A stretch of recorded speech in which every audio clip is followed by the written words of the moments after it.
माधव जय कुंज बिहारी, जय राधा माधव जय कुंज बिहारी, जय गोपी जन बल्लभ जय गिरिवर धारी, जय गिरिवर धारी, जशोदानंदन ब्रज जन रंजन, जशोदानंदन ब्रज जन रंजन, जमुना तीरा बनचारी, जय राधा माधव जय कुंज बिहारी, हरे कृष्णा हरे कृष्णा कृष्णा कृष्णा हरे हरे, हरे रामा राम राम हरे हरे, हरे कृष्णा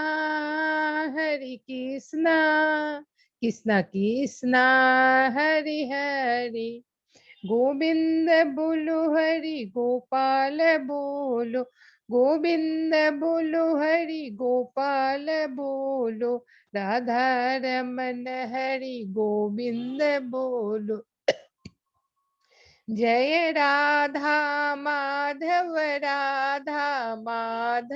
राधे, जय राधा गोविंद गोविंद राधे, जय राधा श्याम सुंदर राधे, जय राधा कुंज बिहारी राधे, जय राधा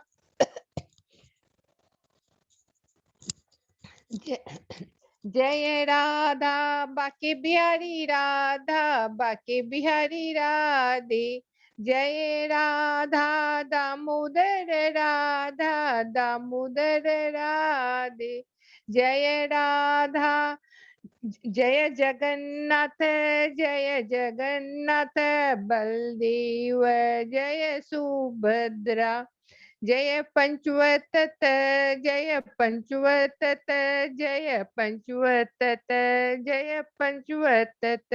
जय जय गुरुदेव, जय जय जय जय प्रभुपाद निताय गौर हरि बोल हरि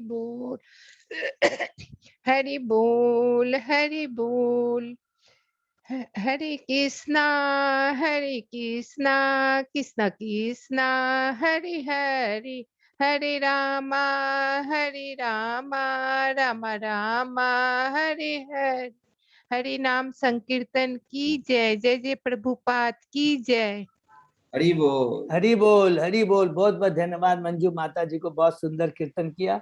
और अजय प्रभु को भी बहुत बहुत धन्यवाद। आज इतने सुंदर विग्रह का दर्शन कर, भगवान शीतकाल आ गया है, तो प्रभु जी ने भगवान को देखे कितना सुंदर वृंदावन के अच्छा वृंदावन हरि बहुत सुंदर दर्शन कर। देखिए ये होती है भक्ति की, देख भगवान किस तरह किस समय क्या भाव है, किस तरह के वस्त्र धारण, इसके ध्यान कर करके हम भक्तों पर के बाद बहुत बहुत धन्यवाद अजय, बहुत सुंदर आज अपने विग्रहों के दर्शन कराए। और अभी हम लोग मंगलाचरण करते हैं। हरे कृष्ण, दंडवत प्रणाम। दंडवत प्रणाम लेंदे हरि हरे कृष्ण प्रभु जी, दंडवत प्रणाम सुशी माता जी। ओम अज्ञान तिमिरांधस्य ज्ञानांजन शलाकया चक्षुरुन्मीलितं येन तस्मै श्री गुरुवे नमः। श्री चैतन्य मनोभीष्टं स्थापितं येन भूतले स्वयं रूप कदा मह्यं ददाति स्वपदान्तिकं। वन्देऽहं श्री गुरु श्रीयुतपथकमलं श्री गुरु वैष्णवांच च श्री रूपम साग्रजातम सहगना रघुनाथम वितम तम सजीवम स्वाद्वैतम सावभूतम परिजम सहितम कृष्ण चैतन्य देवम श्री राधा कृष्ण पादान सहगना ललिता श्री विशाखा वितांत च। नम ओम विष्णुपादाय कृष्ण पृष्ठाय भूतले श्रीमते भक्ति वेदांत स्वामिन इति नामिने। नमस्ते सरस्वती देवे गौरवाणी प्रचारिणे निर्विशेषा शून्यवादी पाश्चात्य देश तारिणे वांछा कल्पतरुभ्यश्च कृपा सिंधुभ्य एव च पतितानां पावनेभ्यो वैष्णवेभ्यो नमो नमः। नमो महावदान्याय कृष्ण प्रेम प्रदायते कृष्णाय कृष्ण चैतन्य नामने गौरत्विषे नमः। हे कृष्ण करुणा सिंधु दीन बंधु जगतपते गोपेश गोपिका कांत राधा कांत नमस्तुते। तप्त कांचन गौरांगी राधे वृंदावनेश्वरी विश्वानुसुते देवी प्रणमामि हरिप्रिये नीलांचल निवासाय नित्याय परमात्मने बलभद्र सुभद्रायां जगन्नाथाय ते नमः। जय श्री कृष्ण चैतन्य प्रभु नित्यानंद श्री अद्वैत गदाधर श्रीवासादि गौर भक्त बिंद मुखम करोति वाचालम पंगुलंगे गिरिम यत्कृपातम हम वंदे श्री गुरु दीन तारिणम परमानंद माधवम श्री चैतन्य ईश्वरम। हरे कृष्ण कृष्ण कृष्ण हरे हरे हरे राम राम राम श्री श्री श्री श्री मंगलाचरण की जय। शिला प्रभुपाद की। हरे कृष्णा। दंडवत प्रणाम प्रभु जी। दंडवत प्रणाम आदेश। हरे कृष्णा। आज के श्रीमद् भागवतम कक्षा में सभी भक्तों का मेरा हार्दिक स्वागत है। सभी भक्तों के चरणों में मेरा दंडवत प्रणाम है। हम भगवान श्री कृष्ण गुरु आचार्य साधु सीनियर डिवोटीज की कृपा से, असीम कृपा से हम लोग कई दिनों से श्रीमद् भागवतम का चर्चा कर रहे हैं, पाठ कर रहे हैं, अध्ययन कर रहे हैं। अभी हम कैंटो 3 के अध्याय 2 में है, भगवान श्री कृष्ण का स्मरण। और इसके पहले हम लोग ने एक अध्याय कंप्लीट किया है जिसका शीर्षक है विदुर द्वारा पूछे गए प्रश्न। प्रथम अध्याय का शुभारंभ होता है कैंटो 2 के लास्ट 10वें चैप्टर में, जब शौनक ऋषि शुद्ध गोस्वामी से कहते हैं कि कैंटो 1 के अंदर में 13वें अध्याय में जब आपने हम लोग को बताया था कि विदुर जी जब वापस आते हैं तीर्थ यात्रा से, किस प्रकार धृतराष्ट्र को दिव्य ज्ञान देकर के उनका कल्याण करते हैं, उसके बारे में बताइए कि कहाँ कहाँ गए थे वो और कब कहाँ उनकी मैत्रेय मुनि से मुलाकात हुई और उनका आपस में क्या विचार विमर्श हुआ।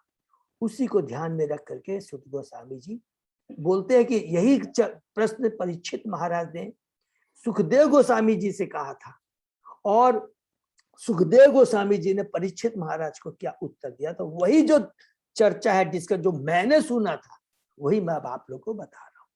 तो सुखदेव गोस्वामी जी, परीक्षित महाराज ने सुखदेव गोस्वामी से क्या प्रश्न किए थे कि विदुर जी की और मैत्रेय जी की कब और कहाँ मुलाकात हुई और क्या विचार विमर्श हुआ।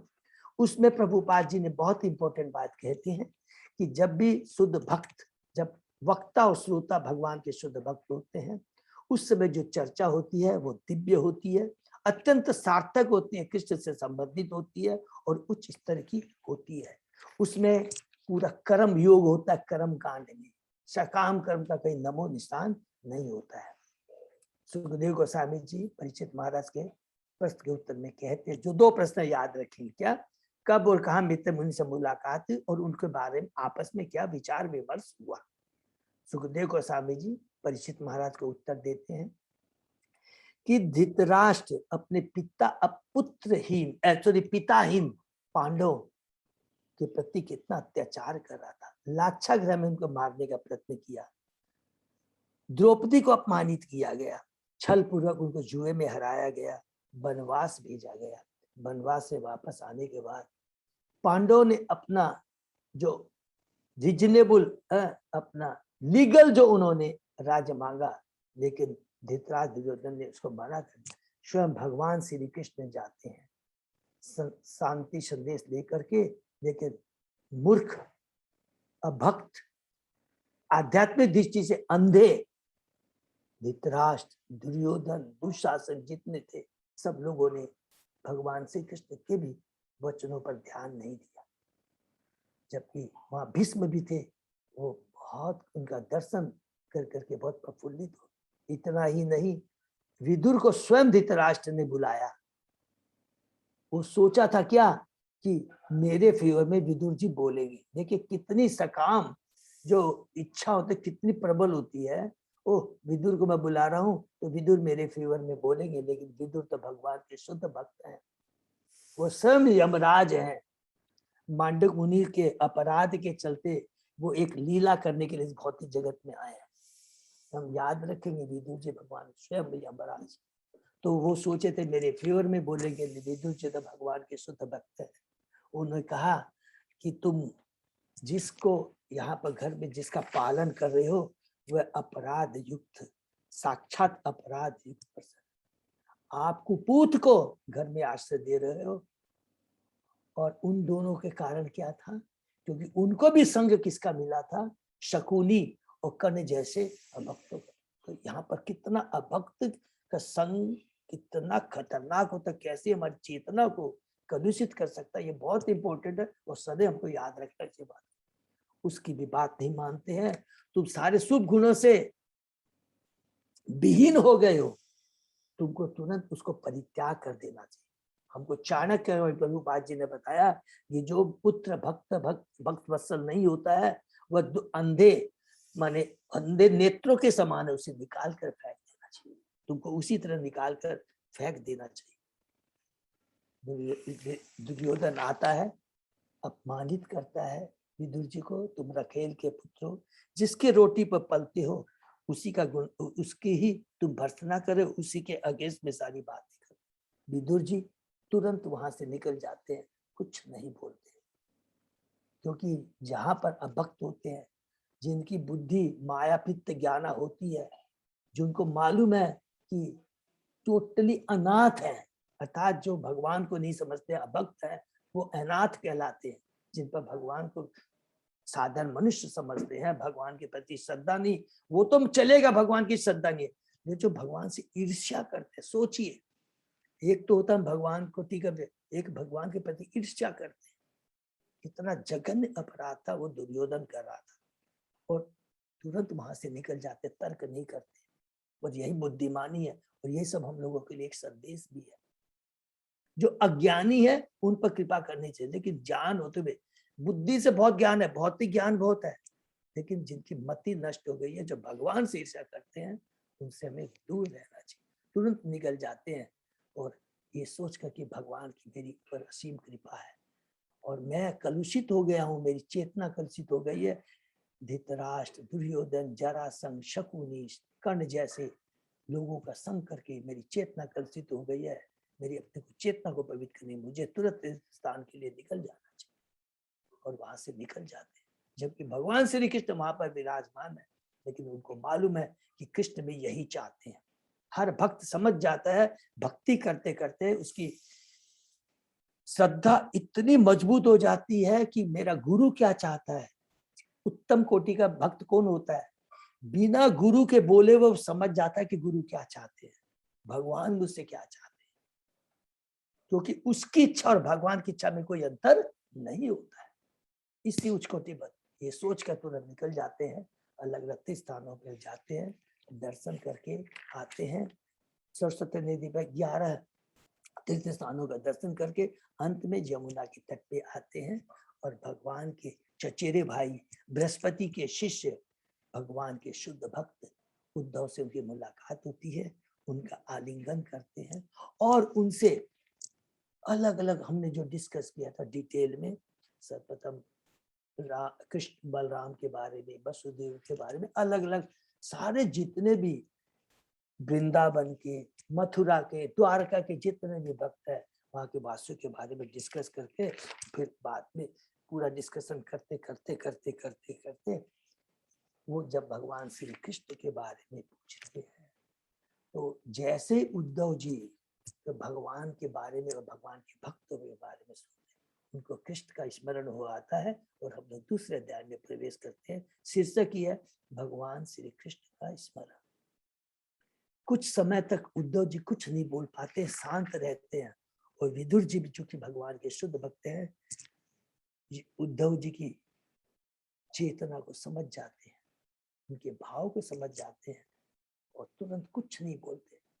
और कोई दूसरा होता, अरे मैंने प्रश्न किया इसको कुछ उत्तर आता है कि नहीं जो इतना देर से शांत है।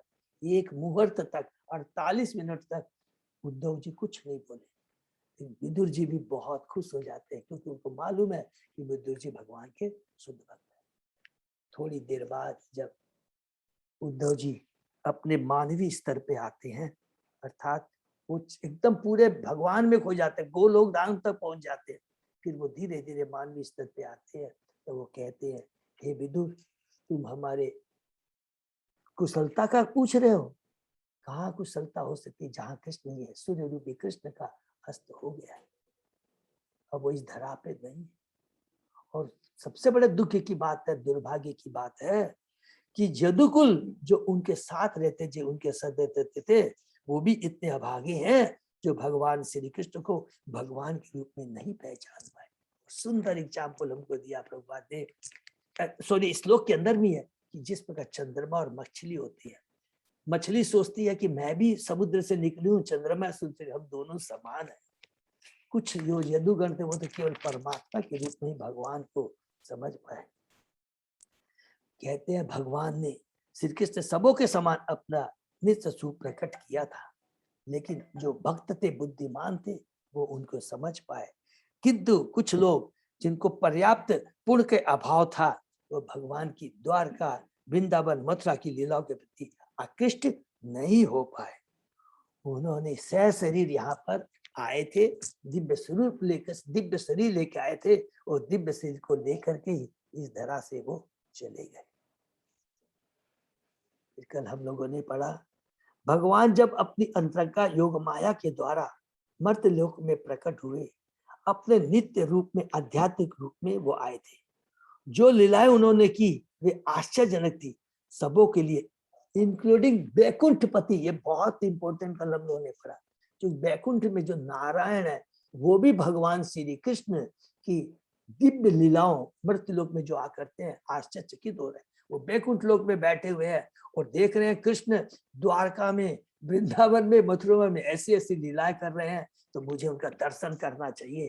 तो वो ब्राह्मण के पुत्र को चुराते हैं और भगवान श्री कृष्ण और अर्जुन जाते हैं उनको लेने के लिए। अरे प्रभु, मैं तो आपका दर्शन करने के लिए मैंने ये कार्य किया था, मुझे क्षमा। भगवान प्रसन्न हो जाते हैं। तो भगवान भक्त तो इतना सुंदर है कि स्वयं बैकुंठपति भी उनसे आकर्षित हो जाते, आश्चर्यचकित हो जाते। वृंदावन में उनकी रासलीला की अनुमंता तथा 16,000 रानियों के साथ उनका गृहस्थ जीवन बैकुंठ के नारायण के लिए भी आश्चर्यजनक है। फिर हमने आगे उद्धव जी कहते हैं, महाराज युधिष्ठिर द्वारा संपन्न किए जाने वाले राष्ट्रीय यज्ञ की वेदी में भगवान श्री कृष्ण के सुंदर शारीरिक स्वरूप को देखकर उच्च, मध्य और निम्न लोक के भी जितने भी वासियों थे वो सोचने लगते, अरे ब्रह्मा जी ने कितनी सुंदर सृष्टि की है। वो भी बिविल्डर हो जाते हैं, भूल जाते, उनको ये नहीं मालूम है, अरे ब्रह्मा जी की सृष्टि भगवान ने की है, ब्रह्मा जी ने भगवान की सृष्टि नहीं की है। हम सर्वस्व प्रभु, 8वां गीता के 10वें अध्याय का 8वां श्लोक है, ठीक है ना। हम सर्वस्व प्रभु मत सर्व। उसके बाद में 14वें श्लोक में उद्धव जी कहते हैं, ब्रज की बालाएं किस के चले जाने पर किस तरह व्यतीत हो जाती, वे अपनी आंखों से उनका पीछा करती थी, वे हतबुद्धि होकर बैठ जाती और अपने घरेलू काम काज छोड़ देती थी। प्रभुपाद जी तात्पर्य में कहते, यद्यपि गोपियां भगवान के तंग करने के व्यवहार से नाराज होती प्रतीत होती थी, नाराज नहीं होती थी, नाराज होती प्रतीत होती थी, लेकिन जब कृष्ण उन्हें छोड़कर चले जाते तो इसी तरह उनके विरह को सहन नहीं कर पाती थी। यह दिव्य प्रेम था गोपियों का, गोपों का। उसके बाद में उद्धव जी कहते हैं, भगवान अजन्म है।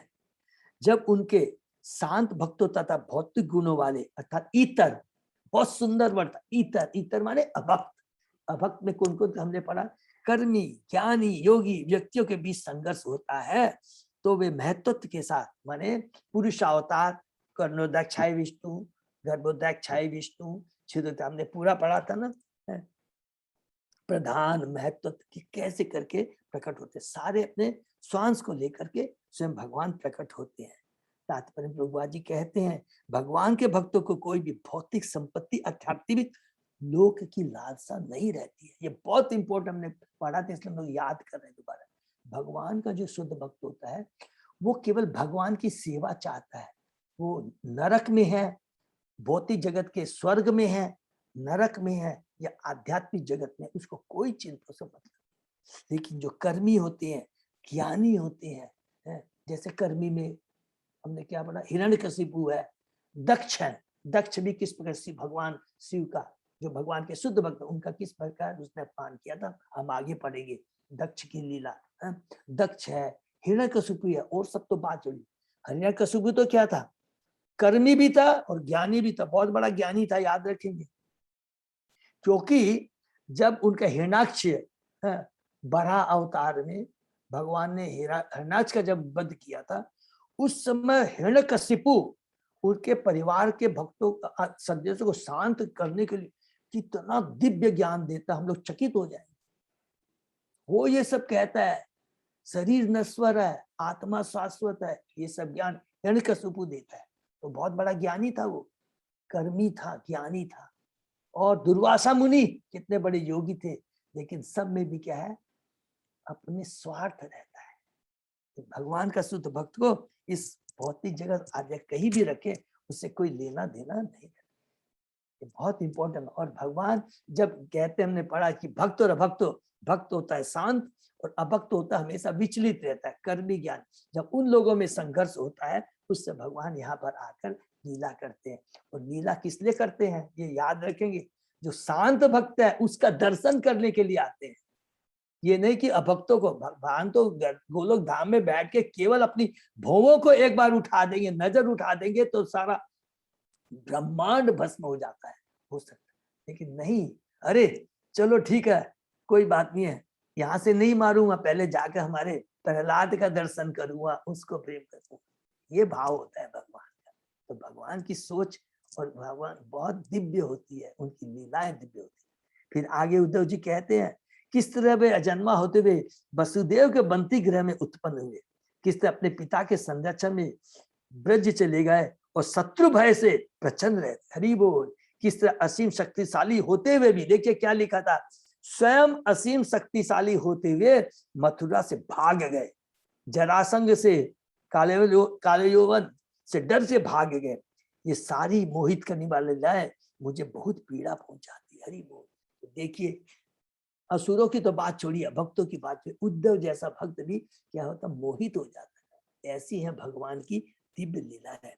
तो प्रभुपाद जी थोड़ा से है तात्पर्य, बहुत अच्छी बात कहते हैं, भगवान परम पूर्ण है और जब भी वे प्रतिबंधी या शत्रु अपनी दिव्य लीला करते हैं तो वे अपनी भूमिका इतनी पूर्णता से निभाते हैं कि उद्धव जैसे शुद्ध भक्त भी मोहग्रस्त होते हैं।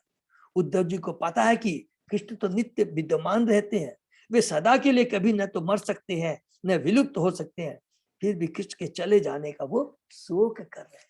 ये भगवान की लीला है जो भ्रमित करती है।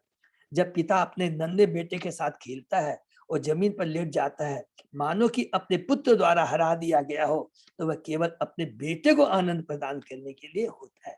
तो भगवान, जो अभक्त एवं मूर्ख ही उल्टा सोचते हैं कि कृष्ण कंस के भय से मथुरा से वृंदावन चले गए या मथुरा छोड़कर द्वारका, जरासंध से डर कर करके मथुरा को छोड़ करके द्वारका चले, ये तो मूर्ख सोचते हैं। लेकिन जो भगवान के हैं वो केवल अपने दिव्य भक्तों को दिव्य आनंद प्रदान करते। तो यहाँ तक हमने पढ़ा और उसके आगे हम लोग आज शुरू करते हैं। ओम नमो भगवते वासुदेवाय, ओम नमो भगवते वासुदेवाय, ओम नमो भगवते वासुदेवाय। नारायण नमस्कृत्य नरं चैव नरोत्तमं देवी सरस्वती व्यासं ततो जयमुदीरये। नष्टप्रायेषु अभद्रेषु नित्यं भागवत सेवया, भगवती उत्तम श्लोके भक्ति भवति नैष्ठिकी। आराधयो भगवान ब्रजेश तनय ततदाम वृंदावनम, रमया काचित् उपासना व्रजवधु वर्गेण्य कल्पिता। श्रीमद् भागवतम प्रमाणम अमलम प्रेमा पुमर्तो महान, श्री चैतन्य महाप्रभो मतम इदम तत् आदरो न पर। हरे कृष्ण कृष्ण कृष्ण हरे हरे, हरे राम राम राम हरे हरे। हरे कृष्णा कैंटो 3 अध्याय 2 श्लोक नंबर 17। अजय प्रभु वही हम लोग को रिपीट करना है ना, हम लोग 17 तो उसको हम लोग करते हैं। दुनोति चेत स्मरते मम एतत् यत् आह पादो अभिबंध्य पित्रो तात अम्ब कंसात् कुरु संकितानां प्रसिद्धतम न अकृत निष्कृत कृतिनाम। भगवान कृष्ण ने अपने माता पिता से उनके चरणों की सेवा न कर पाने की अपनी कृष्ण तथा बलराम की अक्षमता के लिए क्षमा मांगी। हरि बोल, इसको अंडरलाइन कर लेंगे, अक्षमता के लिए क्षमा मांगी। भगवान कभी तो सक्षम है, लेकिन अपने भक्तों पर कृपा करने के लिए कि मेरा भक्त क्या चाहता है उसके भाव को पूरा करने के लिए भगवान यहाँ पर श्लोक में ही बोलते हैं कि अक्षमता के लिए क्षमा मांगी, क्योंकि कंस के मान भय के कारण वे घर से दूर रहते। उन्होंने कहा, हे माता, हे पिता, हमारी असमर्थता के लिए हमें क्षमा करें। हरि बोल। भगवान का ये सारा आचरण मेरे हृदय को पीड़ा पहुंचाता है। देखिए यहाँ पर उद्धव जी भगवान की इतने उच्च को भक्त के प्रति भगवान की कितनी प्रेम होता है कि भगवान अपने सारे ऐश्वर्य को, अपनी दिव्यता को, योग्यता को भूल जाते हैं और स्वयं मुंह से कह बैठते हैं कि मैं असक्षम हूं, मैं असमर्थ हूं। तो देखिए भगवान इसीलिए कहते हैं, भगवान का जो दिव्य प्रेम होता है भक्तों के प्रति, उसके सामने भगवान के ये जो 6 ऐश्वर्य हम कहते हैं, धनवान, सबसे ज्ञानवान, बुद्धिमान, वो सब शिथिल हो जाते हैं। ऐसा नहीं है, वृंदावन की सारी लीला में, एक एक लीला में आप चेक कर लीजिए, उसमें सब कुछ नजर आएगा, धनवान, शक्तिमान, सब कुछ नजर आएगा, लेकिन वो उतना उजागर नहीं होता जितना उनकी दिव्य प्रेम लीलाएं गोपियों के संग, गोप के संग में होती है। और भगवान यही चाहते हैं, उसी चीज का आनंद लेने के लिए आते हैं। भगवान को अगर कोई कहे, हे कृष्णा आप जगतपति है, आप लोकपति है, उतना उनको आनंद नहीं आता है जितना कि गोपियां उनको कहती है, तू माखन चोर है। गोप कहते हैं, अरे कृष्ण तू कौन सा बड़ा काम कर लिया गोवर्धन पर्वत को उठा के, वो तो हम लोग ने सपोर्ट किया था बोल के तू उठा पाया। ये सब सुन करके वो खुश होते हैं, उसी में भगवान को दिव्य आनंद आता है। और यही श्लोक में ये चीज उजागर होता है। तात्पर्य ऐसा लगता है कि कृष्ण तथा बलराम दोनों ही कंस से अत्यधिक भयभीत थे, इसलिए उन्हें अपने आप को छिपा कर रखना पड़ा। किंतु यदि कृष्ण तथा बलराम भगवान है तो यह कैसे संभव हो सकता है कि वे कंस से भयभीत? क्या ऐसे खतने में कोई विरोध है? वसुदेव कृष्ण के प्रति प्रगाढ़ प्रेम के कारण उन्हें संरक्षण प्रदान करना चाहते थे। उन्होंने यह कभी नहीं सोचा कि कृष्ण भगवान है और वे स्वयं अपनी रक्षा कर सकते हैं। उन्होंने कृष्ण को अपना पुत्र समझा, क्योंकि वसुदेव महाभागवत थे, अतः वे यह सोचना नहीं चाहते थे कि कृष्ण उनके अन्य पुत्रों की तरह मार डाला जाए। नैतिक दृष्टि से वसुदेव कृष्ण को कंस के हाथों सौंपने के लिए वचनबद्ध थे, क्योंकि उन्होंने सारी संतानें उसे दे देने का वचन दिया था। वसुदेव ने कंस को कहा था कि मेरी जो भी संतान होगी मैं तुम्हें दे दूंगा, लेकिन यहाँ पर भी किंतु कृष्ण के प्रति अत्यधिक प्रेम के कारण उन्होंने अपना वचन तोड़ दिया। भगवान श्री कृष्ण ने भी अपना वचन तोड़ा था, कुरुक्षेत्र के युद्ध में मैं शस्त्र नहीं उठाऊंगा, फिर उन्होंने उठाया। केवल भगवान भक्त वत्सल है, अपने भक्त के सामने, भक्त के प्रेम के सामने, भक्त की रक्षा के लिए भगवान अपने भी शपथ को तोड़ देते हैं, और वही भाव भक्त का भी होता है। वसुदेव की इस दिव्य मनोवृत्ति पर भगवान अत्यधिक प्रसन्न, इसको अंडरलाइन कर लेंगे, वसुदेव की इस दिव्य मनोवृत्ति पर भगवान अत्यधिक प्रसन्न थे। माने भगवान भक्त के भाव को देखता है कि मेरा भक्त जिसने कंस के को इतने वचन दिए थे उसको तोड़ दी।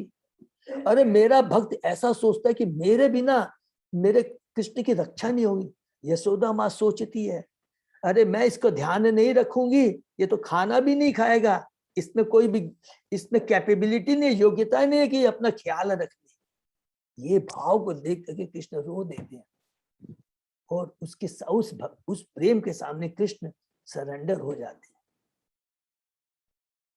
और उस समय भगवान की जो कृपा शक्ति है वो काम आती है। भगवान की कृपा शक्ति सबसे पावरफुल होती है, उसके सामने भगवान की कोई भी शक्ति काम नहीं आती।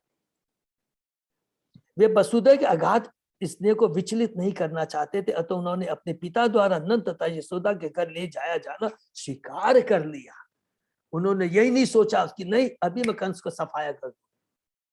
वो तो जब भी चाहते हैं, लेकिन जो भगवान के भक्त का जो भाव है और वो क्या चाहता है उसको पूरा करने के लिए भगवान एग्री हो जाते हैं वृंदावन जाने के लिए मथुरा से। फिर वसुदेव के प्रगाढ़ प्रेम की परीक्षा करने के लिए ही जब उनके पिता नदी पार कर देखिए, फिर वसुदेव के प्रगाढ़ प्रेम की परीक्षा करने के लिए ही जब उनके पिता नदी पार कर रहे थे तो भगवान कृष्ण यमुना के जल में जानबूझ के गिर पड़ते हैं।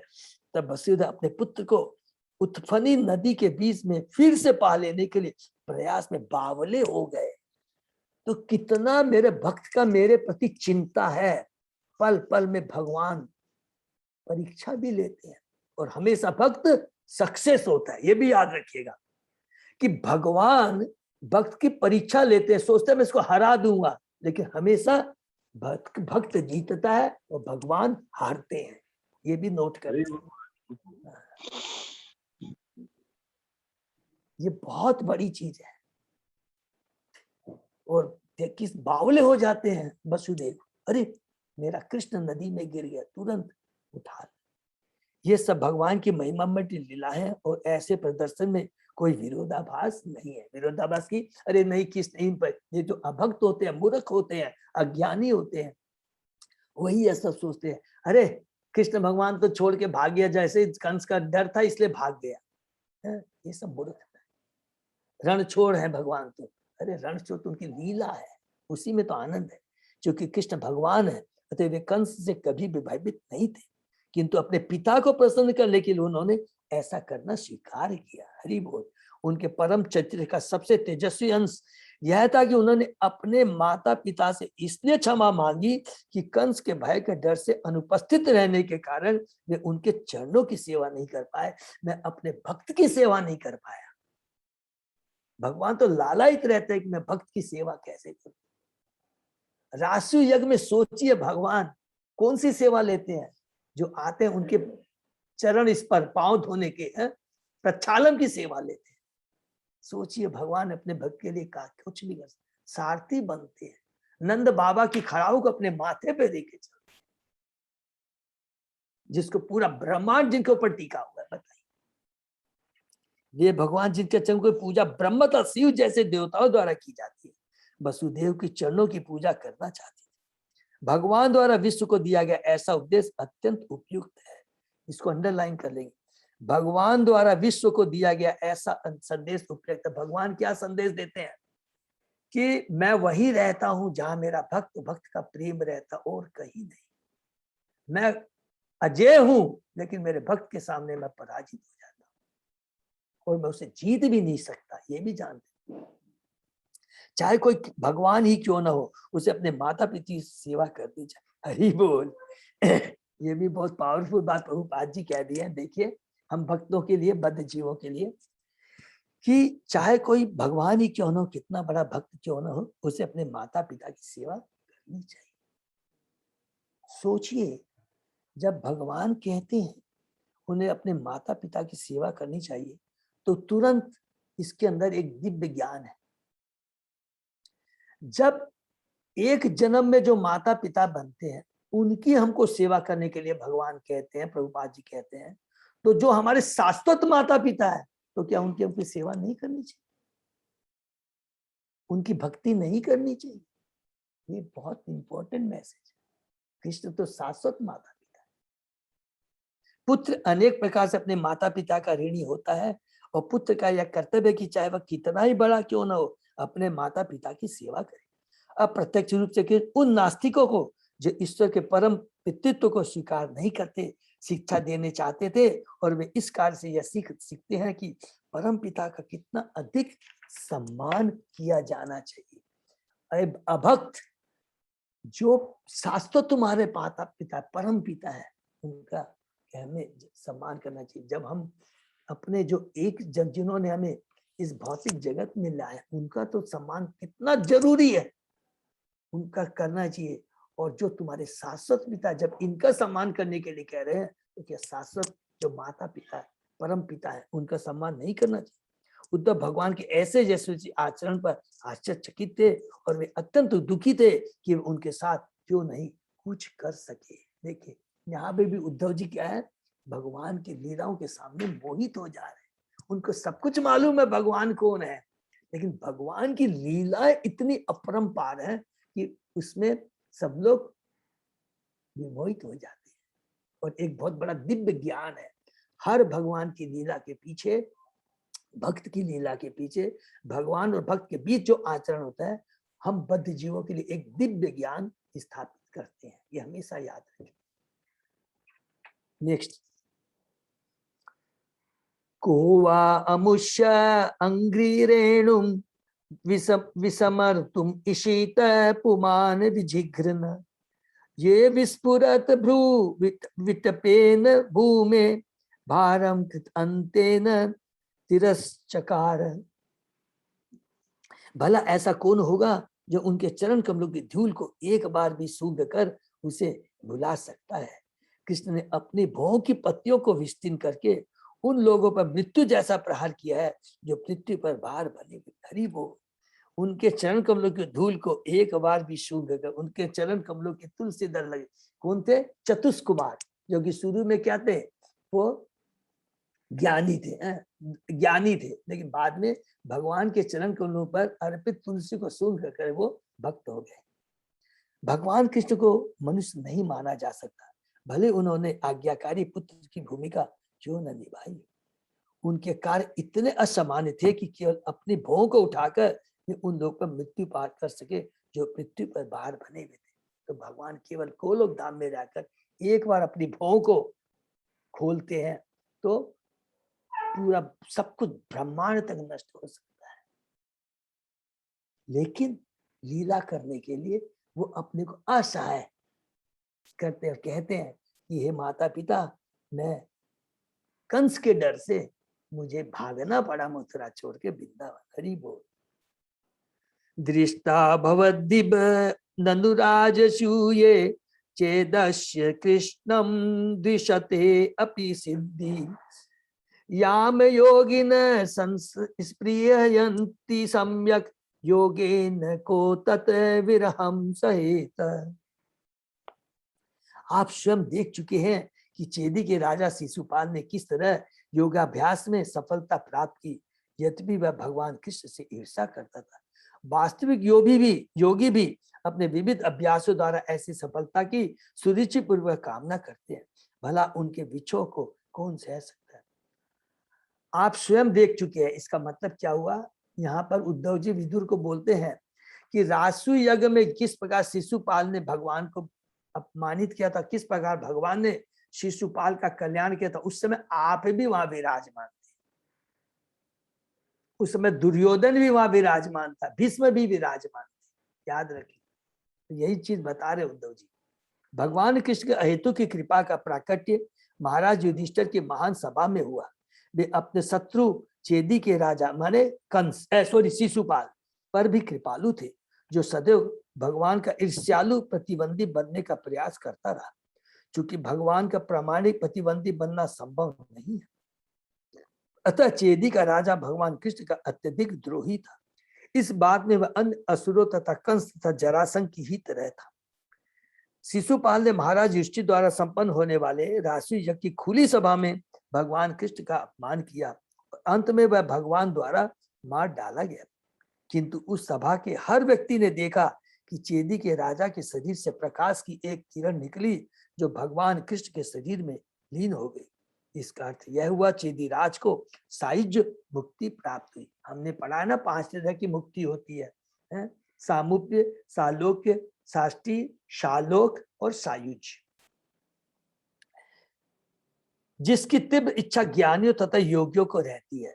तो हमने पढ़ा है कि जो ज्ञानी होते, योगी होते हैं, वो कहाँ जाते हैं? भगवान की ब्रह्म ज्योति में जाके विलीन होते हैं।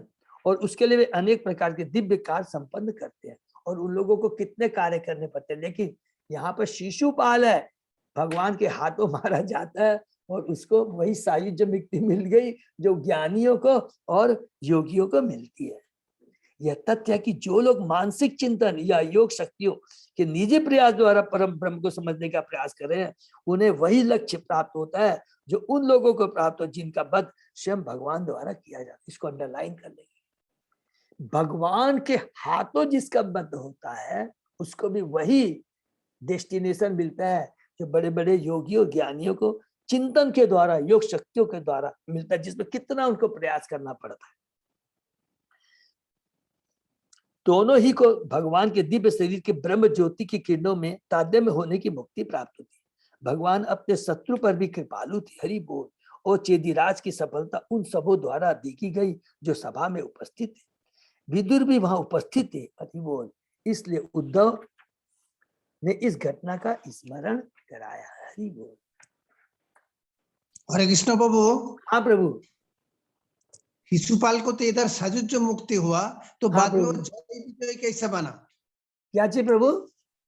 शिशुपाल को ये तो सायुज्य मुक्ति हुआ ना, वो तो हाँ ब्रह्म में प्रभु। लीन हो गया, हाँ तो हाँ बाद में वो जय कैसे बना? हाँ प्रभु, जगाई मगाई ऐसे बना। ये तो इन्होंने लीला की थी। उसके बाद में एक बार सायुज्य मुक्ति मिलती है, उसके बाद में जब उनका जो तीन बार का जो अभिशाप पूरा हो जाता है तो पुनः वो फिर अपने क्या नाम है भगवान विष्णु के जय विजय के वो शारों मुक्ति मिल जाता है बाद में। हाँ हाँ प्रभु। यस यस प्रभु, यस प्रभु। खाली यहाँ पर ये दिखाना चाहते हैं सब लोग। बहुत अच्छा प्रश्न है प्रभु। हरि बोल। कि यहाँ प्रभु भगवान बोलना चाहते हैं कि मेरी सब संतान है, ममे वांसे जीव लोके जीव भूते सनातन। नंबर 1, मेरी सब संतान है।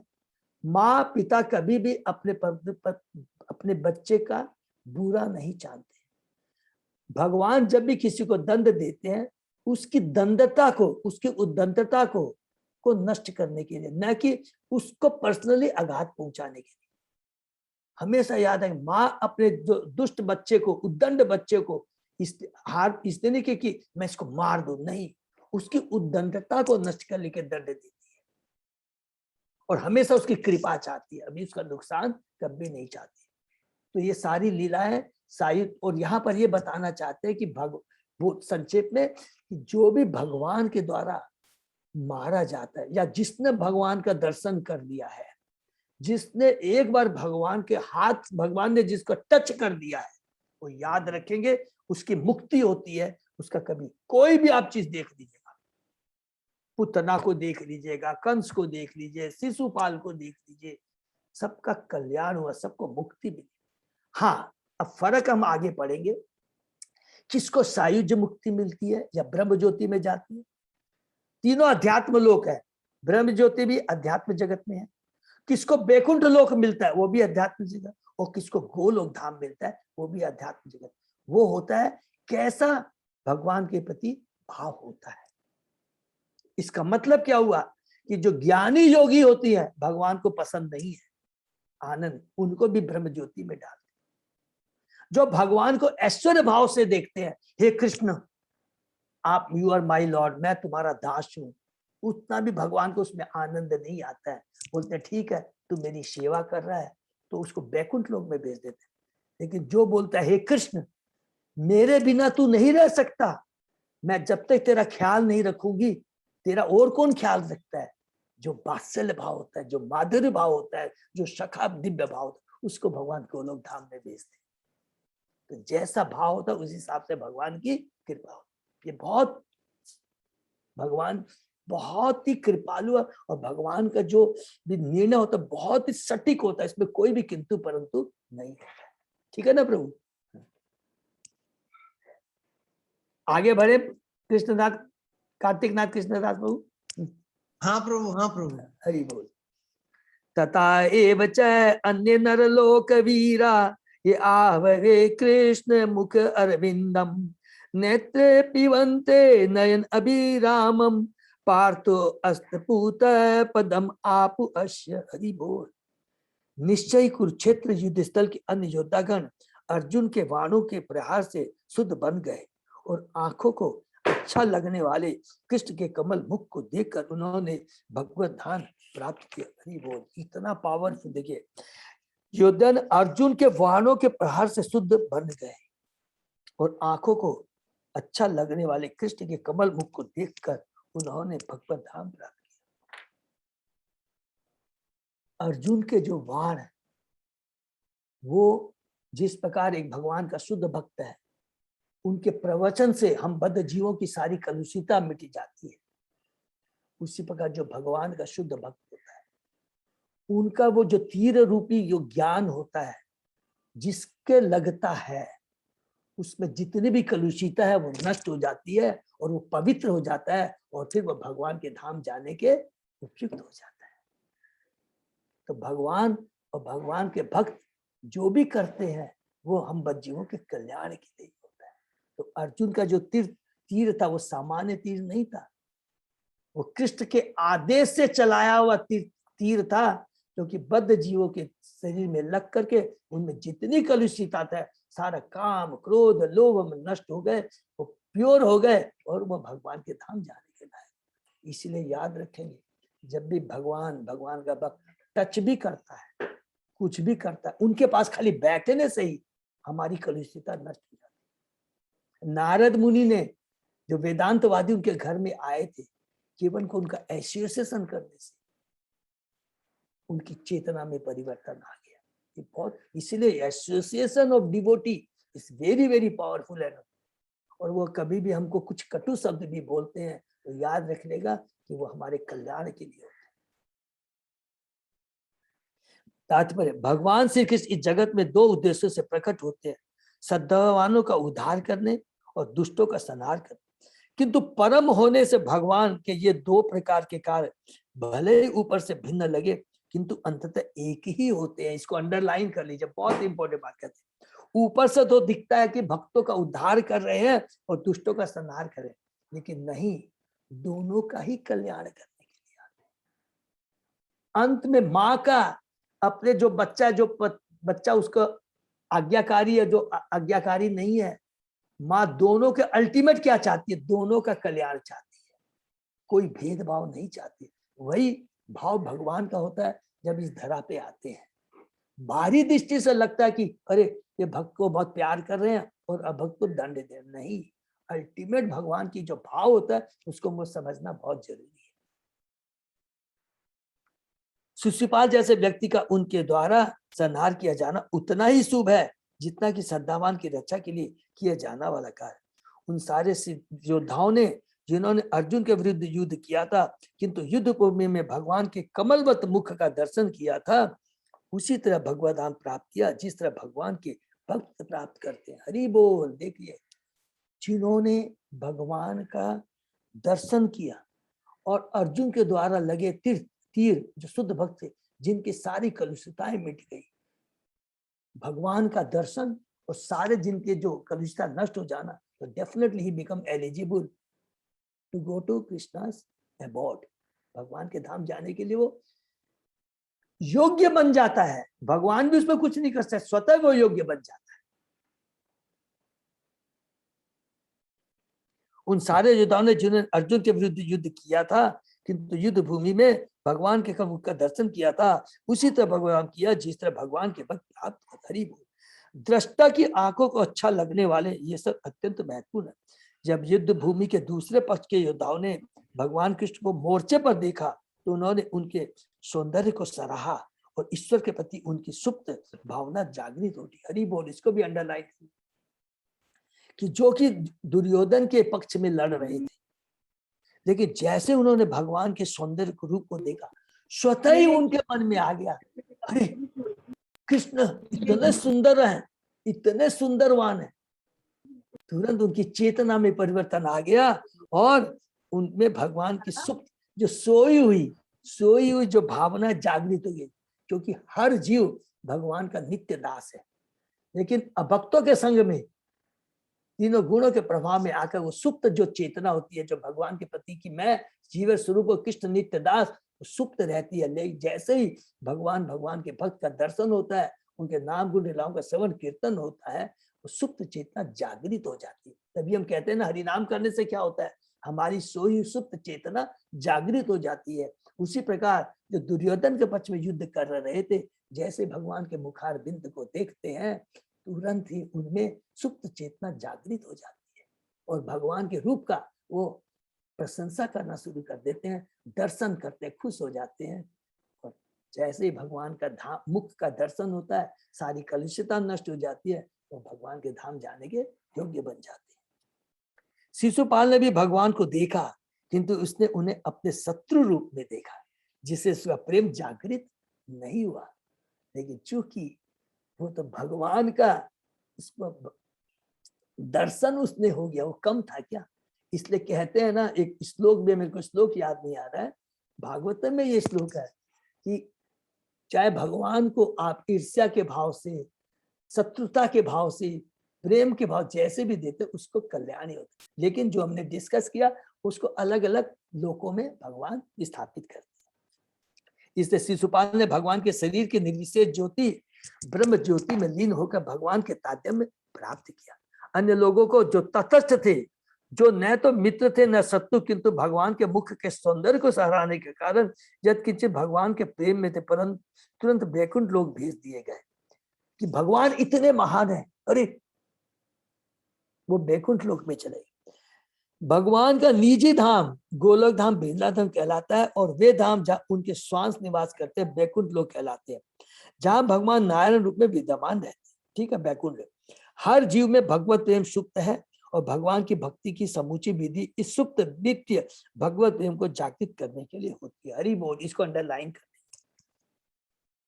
भगवान की जो भी कार्य होते हैं, इस सुप्त जो सोई चेतना है हमारी, उसको जागृत करने की जरूरत। किंतु ऐसी दिव्य जागृति की कोटियां होती है, मन अलग अलग कोटियां होती है, लेवल होते हैं। जिन लोगों में भगवत प्रेम पूरी तरह जागृत हुआ रहता है, वे आध्यात्मिक आकाश में गोलोक वृंदावन लोक तक जाते हैं। हरि बोल। किंतु जिन लोगों में संयोग व संगति के द्वारा भगवत प्रेम अभी अभी जागृत हुआ होता है, वे बैकुंठ लोक भेज दिए जाते हैं। तात्विक दृष्टि से गोलोक तथा बैकुंठ लोक में कोई अंतर नहीं है, क्योंकि बैकुंठ लोक में भगवान की सेवा असीम ऐश्वर्य द्वारा होती है। ऐश्वर्य द्वारा मतलब कि हे कृष्ण, तुम जगतपति हो, तुम ध्यानपति हो, तुम लोकपति हो, जहां पर भगवान के ऐश्वर्य को ज्यादा इंपॉर्टेंस दिया जाता है और दास के रूप में सेवा होती है। जबकि गोलोक में उनकी सेवा सहज स्नेह द्वारा होती है। हरि बोल। वहां पर कोई भी वो नहीं होता है कि कृष्ण तू भगवान है, तू लोकनाथ है, नहीं। सब लोग बोलते हैं अरे भगवान, वहां तो भक्त क्या बोलते हैं, जो कि हम लोग बार बार रिपीट करते हैं, हे कृष्ण मैं तेरे से ज्यादा पावरफुल हूं। और भगवान बहुत खुश होते हैं सब सुनकर करके। ये भाव होता है। माँ यशोदा सोचती है कि मैं तेरा ख्याल नहीं रखूंगी तो तू बीमार पड़ जाएगा, तू खाएगा नहीं, कमजोर हो जाएगा। ये भाव रहता है वहां पर। न तो भक्त सोचता कि ये भगवान है, और भगवान भी नहीं सोचते कि मैं भगवान हूं। वहां पर वो सहज प्रेम होता है। यह भगवत प्रेम भगवान के शुद्ध भक्तों की संगति से जागृत होता है। यहाँ पर पार्थास्थ पुत्र शब्द महत्वपूर्ण है। जिन लोगों ने कुरुक्षेत्र के युद्ध स्थल में भगवान का सुंदर मुखड़ा देखा था, उन्हें पहले अर्जुन ने, माने पार्थ माने कुंती का पुत्र, पहले अर्जुन ने अपने वाणों के प्रहार से शुद्ध बना दिया था। हरि बोल। भगवान संसार का भार हल्का करने के उद्देश्य से प्रकट हुए थे, और अर्जुन उनकी ओर से युद्ध करके उनकी सहायता कर रहे थे, वो भी भगवान की कृपा से। अर्जुन ने व्यक्तिगत रूप से युद्ध करने से इनकार कर दिया था, और अर्जुन को युद्ध में लगाने के लिए भगवत गीता का संपूर्ण उपदेश दिया गया था। भगवान के शुद्ध भक्त के रूप में अर्जुन ने अपने निर्णय के समक्ष युद्ध करना बेहतर समझा, क्योंकि वो भगवान का भक्त था। तुरंत समझ में आ गया कि हमें वही करना है जो भगवान चाहते हैं, और उसी में हमारा कल्याण है। भगवान क्या चाहते हैं वो करना ही बुद्धिमानी है, उसी में हमारा कल्याण है। माँ क्या बोलती है उसमें ही करने में बच्चे की कल्याण है। ये हमेशा याद रखना, अपनी बुद्धि नहीं लगानी, क्योंकि हम उस लायक ही नहीं है। इस तरह अर्जुन ने भगवान के संसार के भार को कम करने के उद्देश्य से सहायक बनने के लिए युद्ध किया। शुद्ध भक्त के सारे कार्य भगवान की ओर से संपन्न किए जाते हैं। इसको भी अंडरलाइन कर लेंगे, ये बहुत इंपॉर्टेंट लाइन है। शुद्ध भक्त के सारे कार्य जो करता है भगवान की ओर से संपन्न किए जाते हैं, क्योंकि भगवान के शुद्ध के पास करने के लिए कुछ भी नहीं रहता। हरि बोल। हर चीज में भगवान की कृपा रहती है। हर श्रेय भगवान अपने भक्तों को श्रेय दिलाना चाहते हैं। सब कुछ होता है भगवान की ही कृपा से। अर्जुन द्वारा संहार किया जाना स्वयं भगवान द्वारा किए जाने वाले संहार के तुल्य था। जो ही अर्जुन किसी शत्रु पर वाण चलाते, वह शत्रु सारे भौतिक कर्म से शुद्ध बनकर बैकुंठ जाने का पात्र बन जाता। जिन योद्धाओं ने भगवान के चरण कमलों की प्रशंसा की तथा सामने से भगवान के मुख को देखा, उनमें सुप्त भगवत प्रेम जाग उठा और इस तरह वे लोग शिशुपाल की हितरत ब्रह्म ज्योति के निर्देश दशा में नहीं अपितु सीधे बैकुंठ लोक को भेज दिए गए। क्योंकि जैसे उन्होंने भगवान का मुख दर्शन किया प्रेम से, लेकिन शिशुपाल ने दर्शन तो किया लेकिन ईर्ष्या भाव से, शत्रु भाव से, इसलिए वो ब्रह्म ज्योति में गया। लेकिन जिन्होंने भगवान के मुख दर्शन दिए, प्रेम का प्रदर्शन किया, खुश हो गए, वो बैकुंठ लोक को चले गए। शिशुपाल भगवान की प्रशंसा किया भी नहीं मरा, किंतु अन्य लोग भगवान की प्रशंसा करके मरे। दोनों ही को आध्यात्मिक आकाश में भेज दिया गया, किंतु जिनमें भगवत प्रेम जागृत हो चुका था वे दिव्य आकाश के लोकों में भेज दिए गए। उद्धव ऊपर से शोक कर रहे थे कि उनका अपना पद कुरुक्षेत्र युद्ध भूमि के योद्धाओं से भी न्यून है, क्योंकि उन लोगों को तो बैकुंठ लोक मिल चुका था, जबकि उद्धव भगवान के तीर्थधाम का शोक ही करते रह गए। हरि बोल। तो ये कितना बड़ा अपने को भक्त है। उद्धव जी भगवान के शुद्ध भक्त है और अपने को कितना लो लेवल पे वो समझते हैं। यही होते हैं भगवान के शुद्ध, इसको भी अंडरलाइन कर लेंगे। ये होती है चेतना भगवान के शुद्ध भक्तों की। ठीक है, नेक्स्ट। स्वयं तु असाम्य अतिशास्त्री अधीश स्वराज्य लक्ष्मी आप्त समस्त काम बलिम हरद चिरलोक पाले किरीट कोटि एडित पाद पीठ। भगवान कृष्ण समस्त त्रयों के स्वामी हरि बोल और समस्त प्रकार की संपत्ति की उपलब्धि के द्वारा स्वतंत्र रूप से सर्वोच्च है। वे सृष्टि के नित्य लोकपालों द्वारा पूजित हैं, जो अपने करोड़ों मुकुटों द्वारा उनके पांव का स्पर्श करके उन्हें पूजा की साथ सामग्री अर्पित करते हैं। समस्त त्रयों के स्वामी है। सतोगुण, रजोगुण, तमोगुण, कानोदक्षाय विष्णु, गर्भोदक्ष विष्णु, क्षीरोदक्षाय विष्णु,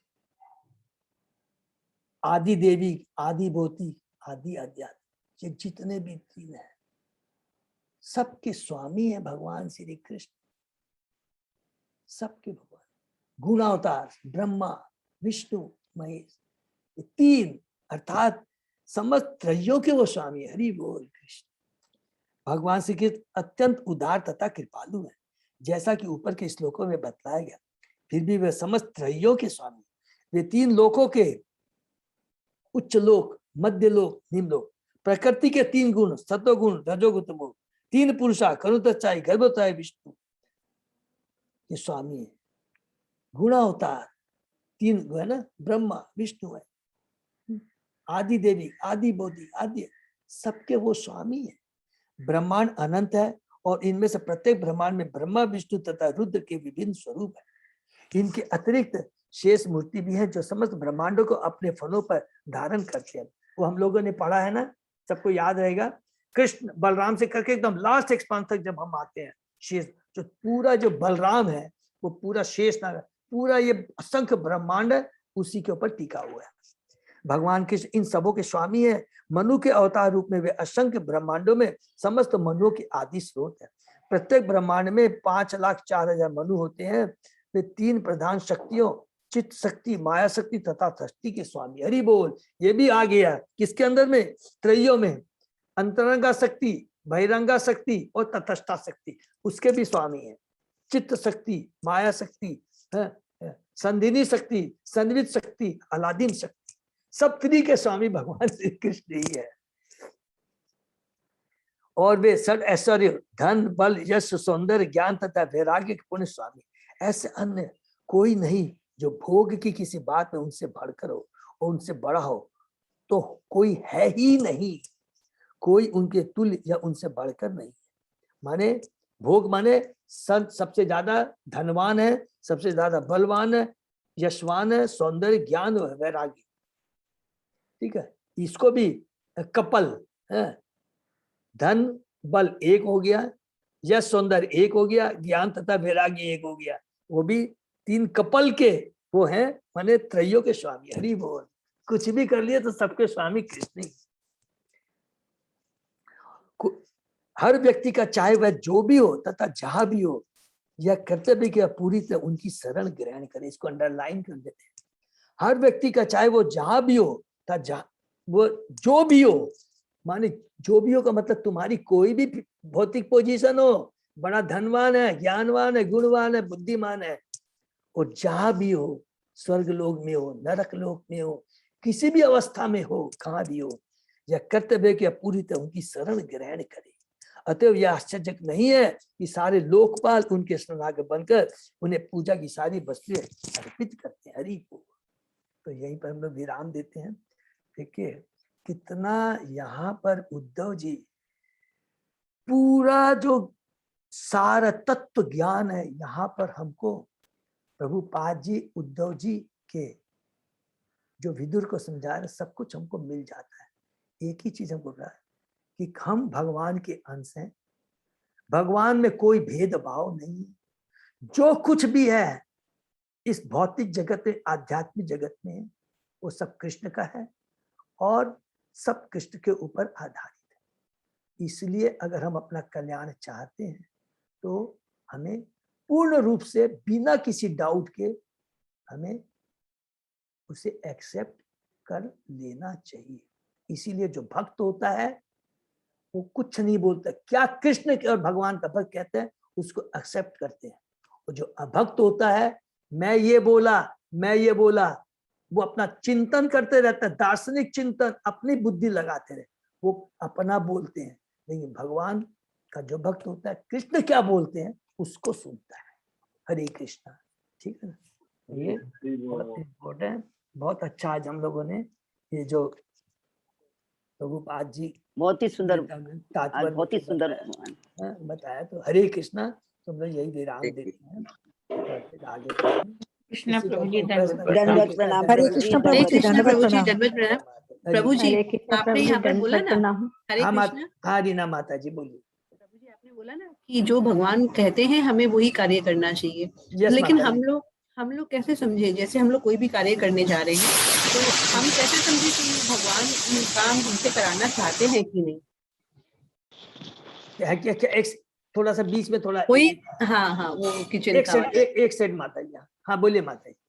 हम ये कैसे समझे कोई भी कार्य हम करने जा रहे हैं तो हाँ। वो कार्य भगवान हमसे कराना चाहते हैं कि नहीं, भगवान की इच्छा को हम लोग समझे कैसे? माता जी भगवान ने जो कहा है, देखिए हम लोगों ने पढ़ा है, बहुत अच्छा प्रश्न है। भगवान ने एक ही चीज कहा है कि जो भी तुम ये भौतिक जगत में यहाँ आते हो, अपने अभी हम भौतिक जगत की बात करें क्योंकि आपका जो प्रश्न है कि हम भौतिक जगत में जो भौतिक कार्य कर रहे हैं या कुछ भी कार्य कर रहे हैं, भगवान ने एक ही चीज कहा है कि भौतिक जगत में किसी भी आप कोई कार्य करोगे, अगर वो आपकी चेतना में आप याद करेंगे आप अपनी तुष्टि के लिए वो कार्य कर रहे हो, वो बंधन का कारण बनेगा। और जो कार्य कृष्ण की तुष्टि के लिए आप कार्य करते हैं, अर्थात वो कार्य जो आपके बंधन का कारण बनता है, उसको आप न करें। नंबर 1। नंबर 2, हम भौतिक जगत में हैं, हम गृहस्थ हैं या ब्रह्मचारी, जो भी कुछ है, हमें कार्य करने पड़ते हैं। तो भगवान ने हमें अल्प स्वतंत्रता दी है, उस अल्प स्वतंत्रता का हमको सदुपयोग करना है। उस समय अल्प स्वतंत्रता में हम वो डिजायर कर सकते हैं कि ये जो मैं कार्य करने जा रहा हूँ ये कृष्ण के माने हमारी भक्ति के अनुकूल। अनुकूल का मतलब क्या है, ये हमारे बंधन का तो कारण नहीं। अगर ये हमारे बंधन के कारण है, नंबर 1, और ये अकर्म में आते हैं या विकर्म में आते हैं, हमें नहीं करना है। तो क्या कर्म है, क्या विकर्म है, कौन सा कर्म योग है, ये भगवान ने बहुत अच्छे से समझा। अब कोई भी आप एग्जाम्पल लेके बताइए कि अगर आपको लगता है कि ये कार्य करने से हो सकता है मुझको भौतिक लाभ होता हो, लेकिन ये मेरे को वास्तव में हमारी भक्ति में, प्रचार में हमें बाधा उत्पन्न करेगा, तो किसी भी हालत में हमें उसे नहीं करना चाहिए। नंबर 1। नंबर 2, अगर ये देखिए आपको बहुत प्रैक्टिकल जो प्रभुपाद जी ने, आचार्यों ने बताया, अगर आप कुछ इस तरह की सिचुएशन आप वो कार्य कर रही हो, फॉर एग्जाम्पल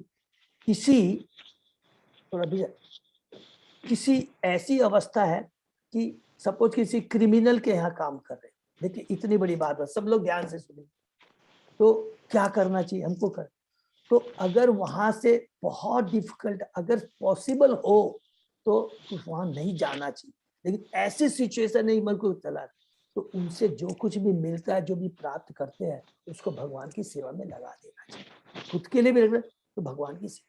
तो ये बहुत प्रैक्टिकल चीज है। किसी भी सिचुएशन में क्या हो, कुछ भी कमाते हो, कुछ भी हो, वो उसको भगवान से जोड़ दीजिए, तो आपके साथ में भी उसके अंदर में थोड़ी भी जो भी कलुषिता है, वो भगवान उसका ख्याल रखे। ठीक है रीना माता जी? अरे हाँ प्रभु जी। मतलब प्रभु जी यही कहने का मतलब है ना कि कृष्ण को केंद्र में रख के जो भी यस कार्य करना है। एक जन ने गुरु महाराज से पूछा कि मैं किस चीज का, चमड़ा का बिजनेस एक्सपोर्ट कर रहा हूँ, तो आपने तो कहा तो मैं तो बंद कर देना चाहिए। गुरु महाराज थोड़ा सोचते हैं, बोलते ठीक है, whatever you earn just you give to Krishna, you donate it. क्या होता है, जो कुछ भी कृष्ण को समर्पित कर देते हैं, सारी कलुषिता मिट जाती है। कृष्ण को केंद्र में हमें कार्य करना है, क्योंकि क्या कृष्ण रक्षा करते हैं। देखिए रक्षा, क्योंकि बहुत लोग बोलते हैं बोलना तो बहुत आसान है, बात सही है, बोलना बहुत आसान है, प्रैक्टिकली बहुत डिफिकल्ट है, लेकिन भगवान ने, गुरु आचार्यों ने उसका रास्ता भी बताया। ठीक है ना? हरे कृष्णा। तो और किसी का कोई प्रश्न? और दूसरा चीज याद रखेंगे रीना माता जी, जब भी हम कोई कार्य करते हैं, चाहे हम कितने ही कर रहे हैं, अंदर से, अगर आज चूंकि आप भक्ति कर रही हैं, हम लोग अंदर से एक बार तो आता ही है, आता है ना कि नहीं ये चीज खराब है, ये अच्छा है, फिर हम लोग तुरंत बाध्य होते हैं डिसीजन लेने के लिए कि करना चाहिए या नहीं करना। वो हमारे ऊपर निर्भर करता है, अल्प स्वतंत्रता हमारे ऊपर निर्भर करता है। और जब ये देखते हैं कि वास्तव में इम्पॉसिबल है या कुछ नहीं हो सकता है, सब लोग समझते देखते हैं, तो ऐसा नहीं कि माने खाली, तो तुरंत उसमें क्या करना, कृष्ण से क्षमा मांग करके हम जो भी अर्जन करते, जो भी कार्य करते हैं, तो भगवान को समर्पित करना है। लेकिन ये नहीं कि बहाना नहीं चलेगा कि अरे नहीं मैं तो, आपने तो कहा है ना कि जो भी करते हो तो समर्पण कर दो तो वो हो जाए। नहीं, समय काल और परिस्थिति को भगवान देखते हैं, हमेशा याद रखेंगे। बात सही है प्रभु जी, पर समय काल परिस्थिति ना बहुत खराब है। आपको मालूम है, अंदर से आवाज आ रही है कि गलत है, आपको you are force to do, आप कुछ कर नहीं सकते हो ना। आज आप अपने बाहर जाते हैं, ऑफिस में भी जा रहे हैं, तो मालूम है कि मुझे नहीं करना चाहिए, मुझे क्रिटिसाइज नहीं करना चाहिए, मुझे किसी की ग्रोथ में आगे नहीं आना चाहिए, बट वहां आपको सेल्फिश बनना ही पड़ता है। मालूम है कि ये कर्म सही नहीं है, बट अगर आप नहीं करेंगे ना, तो फिर तो आप सीधा बाहर हो। नहीं तो कोई बात, एप्लीकेशन इज वेरी डिफिकल्ट। तो उसमें क्या करेंगे माता जी ना, मैंने और थोड़ा एक स्टेप आगे बता रहा हूँ, कोई बात नहीं है, करते रहिए, और फिर धीरे धीरे क्या होगा, जब भगवान को समझ के भगवान ये मजबूर हो रहा है, तो भगवान धीरे धीरे मदद करेंगे, आपको उस सिचुएशन से हटा लेंगे। हरे कृष्णा प्रभु जी। देखिए डेली हम लोग जो सुनते हैं, अगर हमारी बुद्धि दूसरे गलत चीज पे जाती है, तो हमारे मन में ये आ ही जाता है कि अभी तो हम ये सुने थे और अभी हम ये कर रहे हैं। तो थोड़ा सुनने से भी हमारी वो जो प्रवृत्ति है मन की, वो थोड़ी सी चेंज हो जाती है। हरी बोल, गलत कर बिल्कुल सेम चीज रीना माता जी भी कह, सेम चीज रीना माता जी भी कह रही है। माता जी, प्रभु जी क्या होता है ना, लोग उसको आपकी वीकनेस बनाते हैं। अगर अपने लोग कथा सुन रहे हैं और हम लोग अगर चैंटिंग कर रहे हैं, तो लोग सोचते हैं अगर आपसे एक भी आपने गलत किया ना, या किसी को भी आपने अगर थोड़ा सा भी बुरा बोला, अरे देखो इतना ये करता है और फिर भी देखो इसकी बुद्धि कैसी है। एक्सपेक्टेशन बहुत ज्यादा है, एक्सपेक्टेशन बहुत ज्यादा है माता जी, लेकिन आप अपनी भक्ति में, दृढ़ता में मजबूत रहिए, समझे ना, उसमें कोई प्रॉब्लम नहीं। इस सब सिचुएशन के लिए अपने को भगवान से प्रार्थना करनी होगी। जब भी मौका Yes. मिले, भगवान से प्रार्थना कीजिए कि मुझे इस सिचुएशन से भी आप उभारें। उभारे, और भगवान उभारते हैं प्रभु, उभारते हैं। उभारेंगे। रीना माता जी सुनेंगे, 100% सुनेंगे, उभारे, 100% पक्का सुनेंगे, आप चिंता मत कीजिए। देखिए इसमें भले जीवन बीत जाए, भगवान हमारी भाव को देखते हैं, हमेशा याद रखिएगा। आपके मन में ये चीज आ गया ना कि अरे देखे मैं सुन, तो भगवान उसको समझते हैं, क्योंकि यहाँ लिखा है ना कि भगवान ही सब करवाते हैं, समय काल पर सब कुछ होता है। एक बात याद, खाली डुप्लीसिटी नहीं होनी चाहिए बस। आप डुप्लीसिटी का मतलब समझे ना, अरे ठीक है ये तो मैं कर सकता हूँ, कोई अरे आपके पास में अल्टरनेटिव है, उसके बाद भी हम नहीं करते हैं। दोनों में फर्क समझिए रीना माता जी। हाँ प्रभु जी, डुप्लीसिटी नहीं होनी चाहिए, ये बहुत जरूरी है बस। हमारे पे डुप्लीसिटी नहीं है, बट बाकी सब जगह डुप्लीसिटी से भरा हुआ है। हाँ माता जी, हम अपने आप को बचा नहीं सकते ना, नहीं उसका कोई बात नहीं, हम भगवान है ना हमारे साथ में, भगवान को भक्तों का साथ है ना, कोई टेंशन नहीं। डिजायर रहती है कि हर जगह अपने को डिवोटी ही मिले, मतलब ऑफिस हो, घर हो, बाहर हो। अब ये डिजायर रहती है कि सब जगह अगर हमें डिवोटी का साथ मिले तो लाइफ बेटर है। नहीं माता जी वो सही है, वो मिलेगा, उसके लिए चिंता नहीं करनी है। इसलिए कहते हैं ना कि ये भगवान बहुत प्रसन्न होते हैं, भगवान हमारी देखते हैं कि किस सिचुएशन में हूँ, वो याद रखेंगे। यहाँ प्रहलाद महाराज को देखिए कितना हिरण्यकश्यप ने पल पल पर कितना कष्ट दिया है, समझा, लेकिन हिम्मत नहीं हारा उन्होंने। तो आप करते जाइए, घबराइए मत। प्रभु जी, एक बात कहनी थी। हाँ जब माता जी, जैसे भी माया में लिप्त हुए जो भी लोग हमारे इर्द गिर्द होते हैं ना, और हम भक्ति कर रहे होते हो तो हमारी भक्ति और दृढ़ होती है। हमें जज नहीं करना है किसी को कि वो ऐसे लिप्त है या वो। मैं तो यही चाहती हूँ कि लाइक मेरे को देखकर शायद अगर कोई कृष्ण का नाम ले ले, ये कोशिश रहती है। नहीं माता जी बहुत अच्छा आपने कहा है, एकदम बहुत बढ़िया कहा। और रीना माता जी ने कहा कि बिकॉज कुछ सिचुएशन में ऐसे हम लोग पड़ जाते हैं कि माने अब भक्तों के बीच कार्य करना पड़ रहा है, तो हाउ टू हैंडल, तो आप वो बोल रहे वही चीज वही बोल नहीं, उनके अंदर ईश्वर, आप कैसे कह सकते हैं वो अभक्त है? वो नाम नहीं लेते तो वो भक्त नहीं, ऐसा नहीं, वो सुषुप्त है, वो सुषुप्त है, जागे नहीं है अभी तक। नहीं वो बात तो उनके सही अंदर है। भी ईश्वर है। जिस दिन ये भाव आ जाएगा वो अभक्त दिखाई नहीं देंगे। हाँ तो माता जी उतनी हाई लेवल की वो उस समय जब ऐसा आएगा तो उस समय हम कोई भौतिक कार्य भी नहीं करेंगे। नहीं ऐसी नहीं। हमें सेल्फ कल मैं भागवतम का एक वो श्लोक पढ़ रही थी कि काम उतना ही करना है जितना हम अपने बॉडी को बस बचा सके भक्ति के लिए, बस उतना ही, इससे ज्यादा नहीं। बिल्कुल सही है माता और जी। हम तो ज्यादा काम कर रहे हैं कि हमें एक्यूमुलेशन का शौक रहता है कि भाई एक्यूमुलेट करना है, चिंता है, इनसिक्योरिटीज है कि कल क्या होगा। माता जी वो भी सही है, और इसमें बहुत इसके माने बहुत सारे इसके एक्सप्लेनेशन है, उसको हम लोग अलग से कभी बैठेंगे डिस्कस करेंगे। अच्छा, हरे कृष्णा। मैं आपको सिर्फ और एग्जाम्पल देके बता रहा हूँ, चल 1 मिनट में खत्म करूँगा बोल के। कि मैं एक होता अपनी इंद्रिय तृप्ति के लिए मैं कार्य कर रहा हूँ, ठीक है, और एक मेरा भाव है कि मैं बहुत ज्यादा कमाऊंगा, भगवान की सेवा में लगाऊंगा, मंदिर में लगाऊंगा। आप ये आपका जो अपनी आप इंद्रिय तृप्ति के लिए एक्युमुलेशन कर रहे हैं या आपका अल्टीमेट उद्देश्य क्या है, भाव क्या है? तो ये बहुत है भगवान के बने। अब जब लोग डिटेल में बैठेंगे ना तो एक ही उत्तर एक ही मिलेगा कि हमको जो कुछ भी है हमें कृष्ण के लिए कार्य करना, कृष्ण के लिए कार्य करना। बस हम अपना शरीर जो निर्वाह कर रहे हैं, मैं कृष्ण के निर्वाह की, मैं भगवान की अच्छे से भक्ति कर सकूं, इसलिए मैं कर रहा हूं या कर रही हूं। तो ये हरे कृष्णा। हरे कृष्णा नहीं है तो ये हरे कृष्णा प्रभु जी। और आज का सॉरी यार थोड़ा बहुत लेट हो गया, कोई बात, बहुत बहुत धन्यवाद भक्तों को। अच्छा हरे कृष्ण प्रभु जी, धन्यवाद। अजय प्रभु कोई आज का वो अनाउंसमेंट है क्या? नहीं प्रभु जी। ओके हरि बोल। तो अभी गीता प्रचार का बगल में आ गया, केवल 5 दिन रह गए गीता जयंती के। प्लीज सबको अटेंड करना है, नंबर 1, और ज्यादा से ज्यादा गीता का प्रचार करना है, डिस्ट्रीब्यूट करना है। कल हमारी अनीता मंडेलिया माता जी ने 21,000 रुपए देके 125 भगवत गीता को स्पॉन्सर किया है। हरि बोल हरि बोल हरि बोल। तो अभी हमारे अरुण प्रभु और उसके बाद में दीपाली सिंह है, उन्होंने 11,000 दिए हैं, उन्होंने भी 65 गीता का प्रचार किया है। डिस्ट्रीब्यूट। हरि बोल। तो हरि बोल। अनीता माता जी के लिए, दीपाली माता जी, हम लोग 3 बार हरि बोल। हरि हरि बोल। हरि बोल, हरि हरि बोल, हरि बोल, हरि बोल। और कोई भी अनाउंसमेंट होगा तो फिर हम लोग कल डिस्कस, अजय प्रभु थोड़ा याद दिला देंगे तो हम लोग पोस्ट कर देंगे। हरि बोल। यस प्रभु। ठीक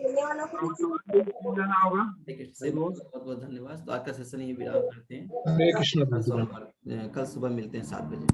थोड़ा बाजार में जाओ, थोड़ा पानी हटी जाओ।